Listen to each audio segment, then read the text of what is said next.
இப்போ அதே மாதிரி நம்ம மேலே இன்னொரு கம்ப்ளைண்ட். அது என்னன்னா, நம்மளுடைய கட்சி நிர்வாகிகள் எல்லாருமே சாதாரண குடும்பத்திலிருந்து வந்தவங்களாம். அதே தான் இங்கேயும் கேட்குறேன், ஏன் வரக்கூடாதா?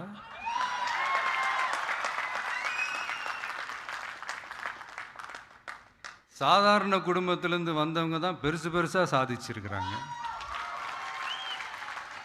இன்னும் சொல்ல போனா, நம்மளுடைய கட்சி எளிய மக்களுக்கான கட்சி தானே.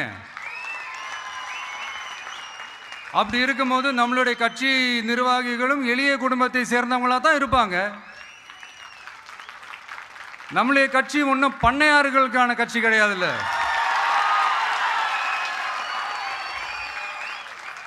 முன்னாடிலாம் அந்த காலத்தில் பண்ணையாருங்க தான் பதவியில் இருப்பாங்க. இப்போ கொஞ்சம் உள்டா மாறிடுச்சு. பதவியில் இருக்கிறவங்களாம் பண்ணையாரா மாறிடுறாங்க.